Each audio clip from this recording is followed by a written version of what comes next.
So you're going to stick with the mini-budget? Well, the last time we spoke, we talked about the changes that the Chancellor had made to one of the elements of it. But ultimately, what that mini-budget was about, and we should remind ourselves, it was about protecting tens of millions of people from unaffordable energy prices. So that was the bulk of that proposal. It was about making sure that taxes for 30 million working people were reduced a little bit. And those are really strong principles, and I absolutely think we should stick with those. OK, so there'll be no other changes, there'll be no more reversals on what happened? Well, the Chancellor is making... I'm referring to corporation tax. So the Chancellor is going to be making a statement on the 31st of October, which gives a more holistic assessment of the public finances and our response to the global headwinds that every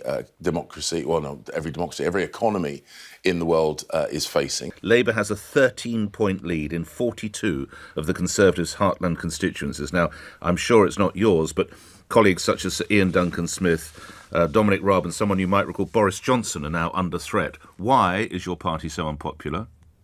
Well, look, we are having to take very significant measures because of the unprecedented circumstances that we find ourselves in.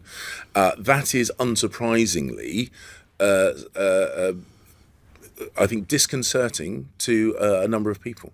But as I say, when my parliamentary colleagues and their voters see the positive outcome of that economic growth, when people see...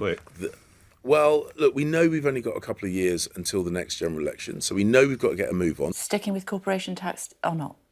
Well, I mean, the Chancellor will come to the dispatch box. I think it's absolutely right that we've made it clear that we want to invest in businesses, and when people talk about taxing businesses, I think sometimes there's this idea that they're some faceless entities. These are people. These are employees. These are the organisations that help people pay their bills. And actually, they have been under a huge amount of pressure. I talked to the businesses in my constituency.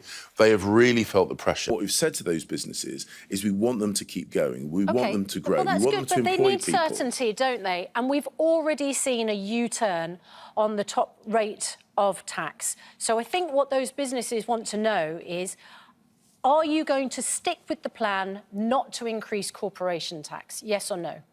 Well, look, the point that we're making is we've got a 70-year high tax burden. OK, but that's good. That means those businesses can plan, can't they? No, it's not good. No, it's good that you're ruling out the rise in corporation tax, that there won't be a U-turn on that. That's good for businesses because they need certainty and they need to plan. So the point that we're making is when you have a 70-year high tax burden, putting up taxes even further is not going to help stimulate economic growth. The chairman of the Education Committee, Robert Halfon, has been speaking in the 1922 committee, as you know. Apparently he says that Liz Truss is trashing working-class conservatism. She's losing the backbenchers unless she changes some of the policies that she put forward as part of the mini-budget. Well, look, let's remind ourselves what the proposition put forward by the Prime Minister is. She says that, first and foremost, many of these issues are amplified by Putin's brutal invasion of Ukraine, and we need to help the Ukrainians defend their country. We saw in the vote in the United Nations last night, we've got an international coalition of condemnation against Russia in support of Ukraine. So support Ukraine, point one. Bring taxes down a bit from their 70-year tax burden high and grow the economy so that we can pay for the public services. If people are saying one of those three things are wrong, I'll be very keen to find out which of those three things people are saying wrong. It's the backbenchers you have to convince. Well, again, but... Look at this quote, look at this tweet. It says, Tory MP, it was from one of my colleagues at the Daily Mail, Tory MP on Liz Truss's appearance at the 1922 committee. It was like someone trying to light a fire using a magnifying glass, using damp wood in the dark. These are the people that she needs on side to get her policies through. Yeah, well, look, I mean, some people Some people like having quotable tweets and some people like delivering good government. I'm in the camp of the kind of people that like delivering good government. I know that the Chancellor, the Prime Minister and my ministerial colleagues are focused on delivering for the British people. OK, well, let's go with a different... You can't be in the top job in politics. If you don't want the tweets, let's go with Paul Johnson, the IFS director.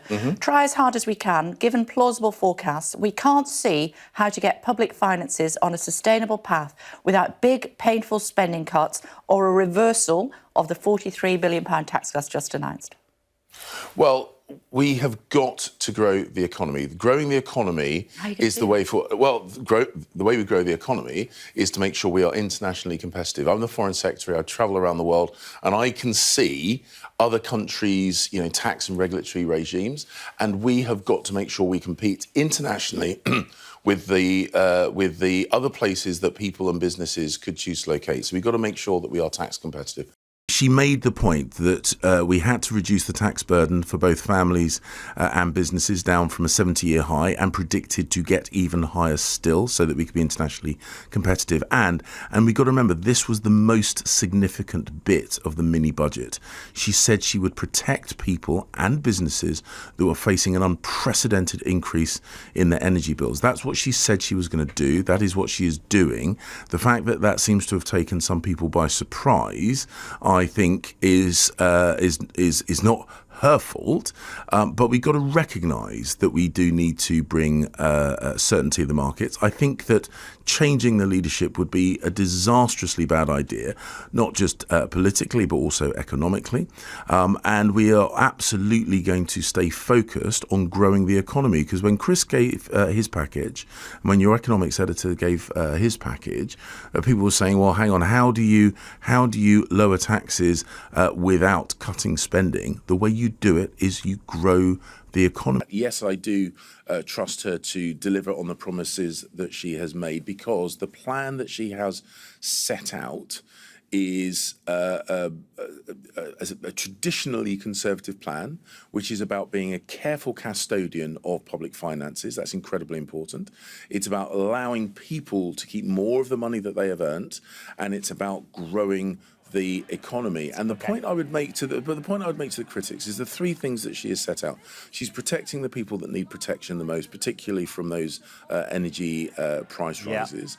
She is going for economic growth, and she has said that we need to address the long-term challenges in terms of like energy dependency on Russia and that kind of stuff. Which one of those things do people think we should not be doing? The criticism of the Prime Minister, I think it's deeply wrong, it's deeply unfair. During the time that she was running for the party leadership, she made it clear that she was going to reduce the tax burden on people and businesses in the UK. She was going to go for growth, and she was going to be absolutely steadfast in support of the Ukrainian defence of their homeland. She is doing exactly what she said she was going to do. I don't recall her saying she'd tank the economy, Foreign Secretary. I must have been out that day. Well, Nick, I know it's a lovely soundbite, but the simple fact of the matter is our growth has been higher than predicted. Not as high as we would like, but higher than predicted. Our interest rates are lower. Not for August. I'm asking, can people be certain when they listen to government ministers that what you're saying is what's going to happen? Well, the Prime Minister has been absolutely consistent. The Chancellor has been absolutely consistent that our plans are about growing growth. We will make the decisions, and the Chancellor will be... we had the mini budget early in the year so that we could address those most immediate concerns, like the potential increase in energy bills, the huge increase in energy bills that we've now averted. So we had to move then. Obviously, the more detailed, fuller budget will happen, as we now know, 31st of October.